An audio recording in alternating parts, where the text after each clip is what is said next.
o artigo 75 do Código Penal, que Isso, é um artigo que eu costumo dizer que é uma lenda jurídica, né? Até quem isso. não é do meio jurídico se acha entendido para comentar esse artigo, que é aquele que limitava as penas privativas de liberdade, né, o cumprimento das penas privativas de liberdade em 30 anos, e que agora, com o pacote anticrime, estendeu em mais 10 e aumentou para 40 anos, né? Eu acho que esse artigo aí, eu acho que vai dar bastante discussão. O que a professora acha? Então, vamos lá. Eu enxergo, tá? No que diz respeito até aquilo que a gente conversou, dignidade da pessoa humana, a proibição da pena de caráter perpétuo. Mas esse artigo 75, na verdade, quando ele entrou no Código Penal, trazendo o limite de cumprimento da pena para 30 anos na época, é, a expectativa de vida ela era menor, bem menor do que a expectativa que a gente tem hoje. Então, se é para questionar, e era para questionar, a constitucionalidade do 75, à época, isso já deveria ter sido questionado há muito tempo. Uhum. Isso é o que eu penso, tá? Então, assim, é uma opinião própria, não estou sendo. Aqui eu estou sendo falando como professora e não como advogada, né? Então, eu acho o seguinte: quando entrou em vigor o 75, agora eu não me lembro, eu acho que ele entrou com a reforma de 84, salvo engano. Eu não me lembro se ele está na redação originária ou na reforma de 84, mas que seja, tanto num quanto no outro, você teria uma expectativa de vida muito inferior à expectativa de vida que você tem hoje. Não, eu acho que ele era da redação original, ele era da redação original mesmo do Código Penal. Eu acho que ele era de Redação farofa original. mesmo. Então, em 1940, a expectativa de vida do indivíduo, imagina, eu acho que era 60 e poucos anos. Né? É. A época da entrada em vigor do Código Penal, eu já tinha aí, então, uma ofensa, claro, a dignidade, a prisão perpétua, a questão toda envolvendo isso. Hoje, a Sim. gente até tinha falado, a expectativa é em torno de 73. 73 anos. 73 Então, homens, 80 mulheres. vamos pensar uma meia-vida, tá? 40 anos. É. O cara comete um crime em que ele tem uma gravidade que vai ultrapassar 40 anos, desculpa, mas esse cara tem que ficar preso. Até porque ele já Sim. viveu 40 anos fora por muito tempo.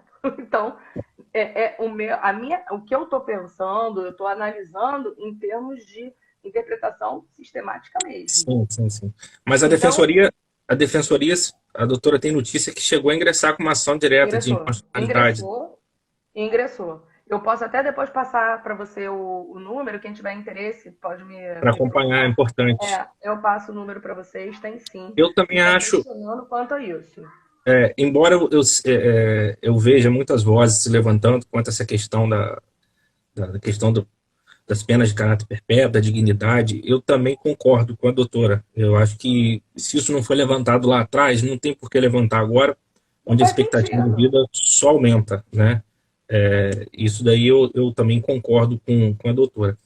Uma coisa que eu acho que é importante a gente colocar é a situação da medida de segurança, né? Porque lá no 97, parágrafo primeiro, tem aquela expressão prazo indeterminado. E a medida de segurança é uma briga, né? Porque a medida de Isso daí, segurança isso daí existe que eu essa acho, briga toda. sim, porque aí esse prazo indeterminado, ele respeita o quê? Ele Não, respeita mas então, esses aí 30, a gente entra numa respeita briga de novo STJ e STF. Por quê? justamente. O STJ diz que eu tenho que levar em consideração para a medida de segurança o prazo máximo da pena abstrata. Isso. Tem Então até eu tenho uma que olhar súmula, né? a pena, tem uma súmula. Você tem que olhar a 527. pena, você tem que olhar a pena máxima e no momento que você vai olhar a pena máxima abstrata para o delito, você tem para o STJ o prazo máximo de duração da medida de segurança. Para o STF, eu tenho que levar em consideração o prazo máximo prescricional. Então eu teria que olhar o prazo máximo. Uhum. Então, assim, a gente começa a esbarrar, né, também no problema. Mais um ponto. A Sim. questão do prazo indeterminado da medida de segurança, apesar de ter tido uma discussão, né, o prazo máximo da medida de segurança, ele nunca foi questionado, ele nunca foi julgado inconstitucional. A gente não teve a inconstitucionalidade desse 97 que você levantou aí, não foi julgado inconstitucional esse 97. E para mim ele é. Porque medida de segurança é a pena do inimputável, né? Então, para mim, o 97 ele é inconstitucional. E aí o Rinaldo está perguntando aqui o seguinte: como Sim. fica a súmula 715? Rinaldo, eu acho que ela não fica superada, não. Eu acho que ela é muito clara quando ela fala no limite de cumprimento de pena previsto no artigo 75. Quando ele fala 30 anos, eu acho que o máximo que eles podem fazer é ajeitar para tirar esse limite de 30 anos e manter limite previsto no artigo 75. Eu acho que Tá? não, Então, não altera também, não. eu acho que essa súmula não está superada, não. Eu acho que essa É, súmula continua. Aí, com relação a essa súmula, eu tenho uma crítica, sim. Tá? Essa súmula, eu critico essa súmula no que diz respeito a esse limite. Por quê? Porque ela não seria para fins, aí é outro ponto, da progressão. Eu acho equivocada para fins de progressão. Porque qual é o objetivo da pena? Não é ressocializar o cara?